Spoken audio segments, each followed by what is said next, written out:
Hi everyone, welcome back to Dwarf Fortress and the Brightmines. I am Sir Tristan. It's time to actually get started doing things. The past two episodes have been pretty much full of setup and just kind of looking around our fort. But now it's time to actually make things happen. As always, you can follow what I'm doing. In the bottom left corner, I have the keys that I'm pressing displayed on screen. So if you're ever curious about what's happening, you can just look down there. And I'll definitely explain as I go. So before we get started, let's talk about dwarves' basic needs, just like you or I. Dwarves have some basic needs. They need food, they need drink, they need shelter. And those are the first three things that I'm going to be taking care of. I might not get to all three in this episode, but that's where we're going to start. So in order to do that, we need to designate some things to happen. We need to designate some mining, designate some trees to be chopped down, and things like that. So if you hit the D key, you'll see the menu on the right changes to another list of things you can do. Think of designations as anything affecting a tile or what's at a tile. So for instance, chopping down a tree is a designation. Digging out a particular tile is a designation. And anytime you want to place something down, that's like building. Anytime you want to affect what's already in a tile, that would be a designation. That's kind of the general way to look at it. So we're in the designation menu, and right now it's at chop down some trees. We definitely want to do that. If we actually go back one and hit the U key, we can see a list of all of our dwarves. Nobody's doing anything. We need to change that. We need to give these dwarves some jobs. So before I do that, I'm going to hit K and kind of look around at some of these trees. I don't want to cut down the fruit trees if I can help it. So I'm actually just going to look around. I don't need a ton of trees, but for now I just want to find some trees that I can cut down without ruining my chance to get food from some of these trees. So it looks like there's a few right here. I'm going to hit escape and hit D and then T. T is to chop down trees. And then the way that you select things in Dwarf Fortress, it happens a few different ways, but if you press enter, you can kind of see there's now a flashing tile, which I'm kind of circling with my mouse now. And any box that I draw, or any square that I draw, is going to select everything within that box. So if you can kind of in your head draw a box between the flashing tile here and where my X is, so here down to here, there's kind of a box, just kind of imagine. And I press enter again, and now you can see these two trees have been highlighted. So I'm going to press T again. I'm going to come over here, chop down a few more, or designate them to be chopped down. There's another 5 that I'm going to designate. And let's actually look down here as well. I know I'm going to cut down a few fruit trees doing this. That's okay. I want to make sure there's at least several. Oops. Yeah, so here's a few. Press D, T to designate chopping down. There we go, and I'll just do a few more kind of right nearby. I don't care if I get some fruit trees, that's not a huge deal. Alright, like so. Now, in this version, actually, it was in the more recent version of Dwarf Fortress, but in this one, chopping down a tree, a single tree, yields a lot of wood. In previous versions, it was just one piece of wood per tree, which was really weird. So, I actually don't think I need this much wood. So I'm going to hit X, and X, you can kind of see it highlighted over here on the right now. X is remove designation. So you can use this at any point when you've asked a dwarf to do something, like you've designated a tile to be changed in some way, but the dwarf hasn't actually done that work yet. So I'm actually going to unchop a few trees, which I just did. So that's good. If I hit escape and then hit space now, there we go. You can see this fella right here, Vabok Delarogul. You can see his name in the bottom right there. He's our woodcutter. He's run off to chop down a tree. And you can actually see, if you look at my mouse cursor here, you can see which tree he's off to chop down. And if I hit U to see the unit list, sure enough, Vabok Delarogul, he has the job of felling a tree.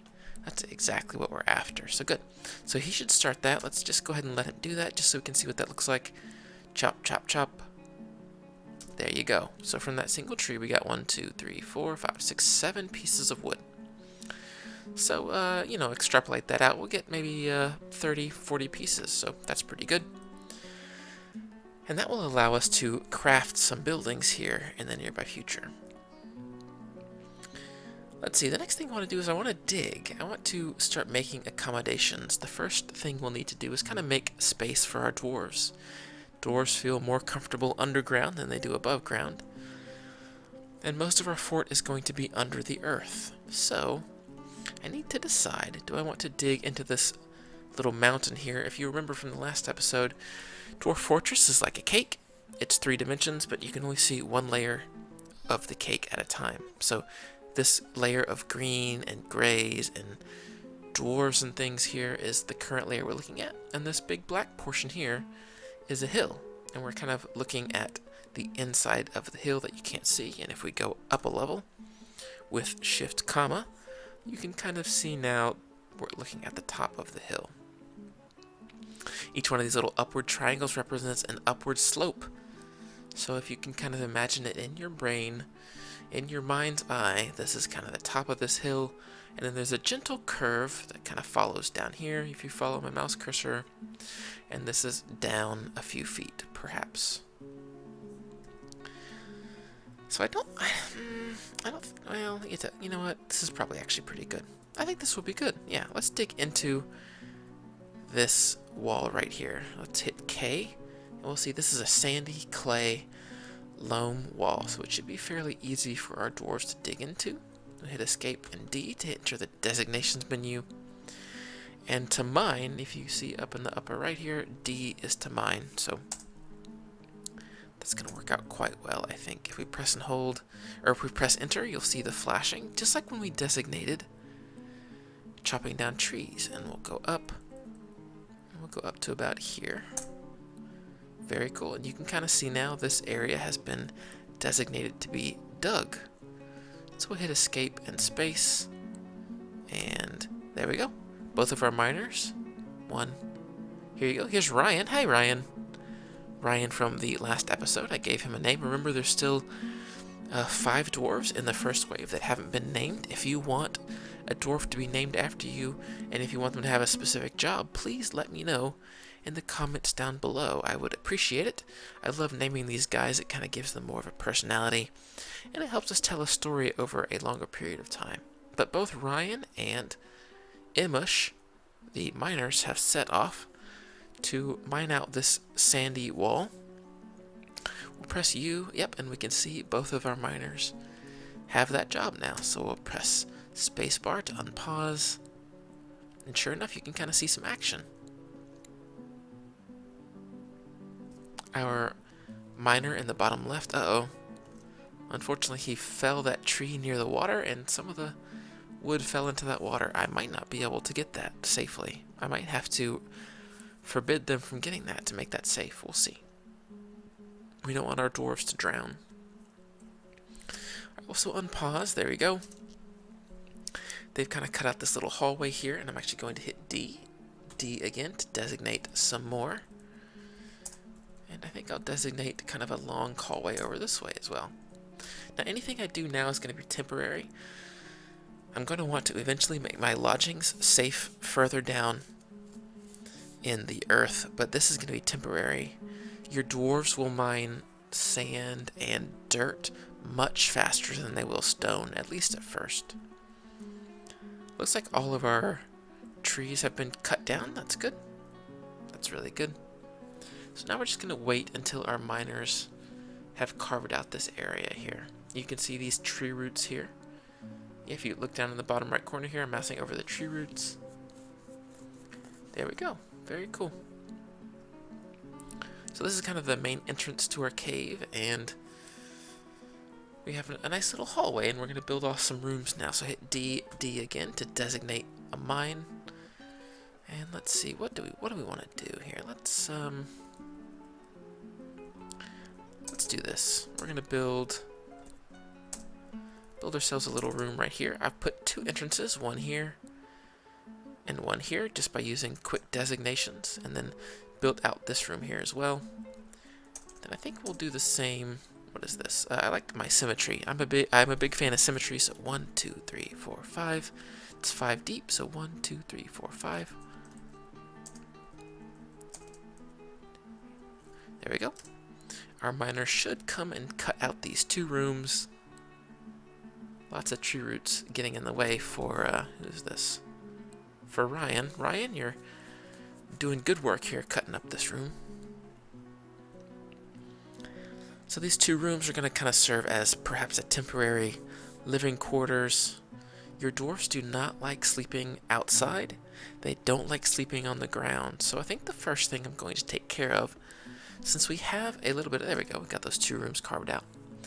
Since we have a little bit of a reserve of food and alcohol set up, that'll last us a few days of play, you know, without having to get those cycles, the food and drink cycles, kind of started. But sleeping is something your dwarves need to do almost immediately. They get tired very quickly, and the in-game days, they don't really happen. Like there's no day-night cycle or anything, but days happen very quickly, so they need to get a place to sleep very early. So I've got my rooms designated here. So I want to now build something to use all this wood to perhaps turn them into beds. We want to be able to turn the wood into beds for our dwarves to sleep on. So, as I said, D is to designate, to change a tile, change something in a tile, or change a tile that already exists. But B, your build menu, is to either create something new or to place something that you've already built. So B is your build menu. And you can see that here in the list. There you go. B is the building menu. So I'm going to press B, and this is a huge list. You can use plus and minus to scroll through. You can see all the pluses on the screen. I need to kind of reduce the amount of key presses that I can show here, but I'll do that later. But this is a giant list of things. This is pretty much everything you can build or place. And I want to find, where is it? Where is it? Here we go. Workshops. Right here. W. So if I press W, so I'm now pressed B, and now I'm pressing W, here's another submenu. Again, the menu system for Dwarf Fortress, it's pretty tough. It's hard to figure out. But once you do figure it out, it becomes like a second nature to you. So here's a list of all the workshops. In workshops, you make things. Makes sense, right? You make things in workshops. So we want to build a craft. Where is it? A woodworking? What's the exact name? Not craft dwarf. Carpenter's workshop. There it is. We want to build a carpenter's workshop. It's about the 7th on the list. We'll press C. So again, the full cycle of events there was B for build menu, W for workshops, C for a carpenter's workshop. And it's going to place this overlay on the map. It's the 9 tile overlay. It's 3 by 3. And with the arrow keys, we can kind of maneuver that into place where we want it. I'm going to, I think, set up this room to be a temporary craftsman room. So I think that looks pretty good. I like putting things in the middle with a bit of space around it. Some of these spaces in workshops your dwarves can't walk through, so I always like to make sure there's some space around it. So I'll press Enter. And now it's not started building yet. If you look over in the upper right corner, you can see a list of every item in the world, or that in the embarkation area, that this building can be constructed from. So I've got oak logs, I've got 10 maple logs, I've got 61 alder logs, 20 bayberry wood logs, 6 willow logs, 3 almond wood logs, 24. This will show you the distance as well. I think I'm going to use maple. I'm going to use plus and minus keys to go up and down. Often, you use plus and minus keys to manipulate a menu on the right. So keep that in mind. I'm going to go up to maple logs and press Enter. I only needed 1. And so now you can see the 9 X's, the pattern here, has changed into this this carpenter's workshop specific layout here. Hit escape and unpause the game. Hit escape again, unpause. There we go. And soon, let's go to the unit list with U. you should see our woodworker, who, if you remember from the very first episode, I gave him both felling trees and crafts like woodworking. And if we go real quick into Dwarf Therapist, well, let's see, I have it open, yeah. I'm not going to get into this too much, but let's find our craft dwarf. Here he is, Vabok Delarocal. He has 5 in carpentry, which you can see right here. Here's vertical carpentry. He's got 5. And 5 in wood cutting. So he uses wood cutting to cut down the trees. Now he's using his carpentry to build the carpenter's workbench, and he'll also use it to make beds. By the way, a quick aside, in the last episode, I gave you some misinformation that I want to fix real quick. When you mouse over these guys, I was saying, if you look about halfway down, highest mootable skill. I was saying that was the best possible job they could have, and that's actually incorrect. If you look down at the very bottom, top 3 roles, that's the best job they can have. Excuse me. That's the best job that they can have. So the best thing I can make Christian is an appraiser. If I want him to be the best possible dwarf he can be, I'll make him that. Let's go to look at Imush. I'd make him a miner. If I wanted to get the best possible work out of him that I could, I would make him a miner. He happens to be a miner, which is really great.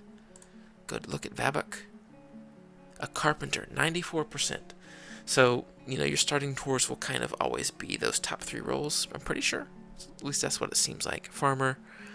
This is my farmer, yeah. But any dwarves that come in from a new migrant wave are going to have random jobs and random highest possible jobs. So the top roles is what you want to look at. If you really want to min-max your fortress, your top 3 roles is the job you want to look at when considering what roles to give dwarves. Anyway, Vabok is going to run down, pick up some wood. You can see him running off there right now. He's picked up that wood. You can see if I pause it, he's carrying that wood. And he's going to go up and he's going to construct that carpenter's workshop. It goes through a few graphics changes, and there you go. It's done. It's completely done. All right, now I'm going to introduce you to a new hotkey, and I'm going through a lot in this episode. I understand, but we're going to be using these so much because they're like the 3 main ones that you use: designate, build, and then what is it actually called in this list here? The unit list, not unit list. The building task. Q. Q is the button. So if you press Q, it says up here, no buildings nearby. The way that you use Q is you use Q to give orders to a building that you've created. And it extends beyond buildings a little bit, but we'll get more into that later. So Q is the button, which is the... What is it again? I've already forgot what it's called. Set building tasks and preferences. So hit Q, and you can see in the upper right corner it says add a task. So we press A to add a task, and here's a list of everything we can do at the carpenter's workshop. Hit plus and minus to go through the list. Wooden shields, wooden bucklers, training spears, training weapons if you need to work on your dwarves' military skills, blocks, buckets, animal traps, cages, all kinds of things. What we're looking for is bed. B. So I can press B, and you can see again in the upper right corner, construct bed has been added to the list. I can press A, B again, A, B, A, B, A, B, A, B, A, B. How many is that? 1, 2, 3, 4, 5, 6, 7. Look at that. That's 7 beds. I got 7 dwarves. Works out perfectly. I'm going to unpause it. And now Zabok, is that his name? Yeah, Zabok, our carpenter, should run out, grab some wood, to start making some beds.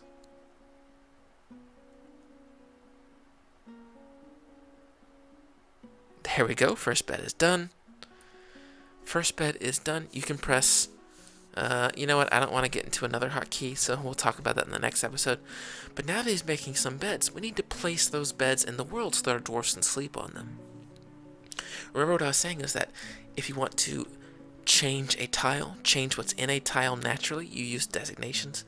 If you want to build a building or place something you've already built, you press B, the build menu. So I'm going to press B, and then here's the list. Again, you've seen this before, and you can see the second item in this list here is a bed. So I can place a bed that I've already built. It's really important to note, okay, the building menu here will not let me build a bed that doesn't exist. It will let me place a bed I've already built, and that's a weird distinction to wrap your head around. If I press B here, it's only going to let me access, and I'm going to show you here. I'm going to use my arrow keys to place my X in this other room, press enter. Just like when I was placing the carpenter's workshop, which is that first building that I placed here that I'm, highlighting with my mouse cursor, this is showing me a list of all the different beds that I can use to build this, or to place this bed. I've built 2 oaken beds. I'm going to press enter, and you can see this highlight of a bed has appeared. I'm going to unpause the game, and there you go. Look at this guy. Who's this? Is this Ryan? Ryan, my man Ryan. He's going to run up, he's going to grab the bed from the carpenter's workshop, and he's going to run down and he's going to place it. There you go. Very cool. I got a second bed I can build. Build B, bed B. I'm going to go over. Got to leave my dwarves a bit of room. Another oaken bed. Press enter. Unpause. Hang on, hit escape, and then unpause. Someone else should run up there. Is that Ryan again? Ryan, man, you're on the ball. Way to go, buddy. Just going to place down the second bed. So this will go until all the beds are built, and then I can place all the beds one at a time in this temporary dormitory. Unfortunately, we are out of time for this episode. They're going to be short, but I'm gonna send you an episode 3 a week, but they're going to be a little bit shorter than normal, and that's all the time we have for today. Thank you guys so much for joining me. If you like what you saw, please hit that like button down at the bottom. It helps me out a ton. It helps other people find this video if they're interested in Dwarf Fortress. Helps build up the channel. So that's up to you guys. I really appreciate you so much. Thank you so much for joining me for this episode. Remember, if you want a dwarf named after you, leave me a comment down below. I'll see you next time.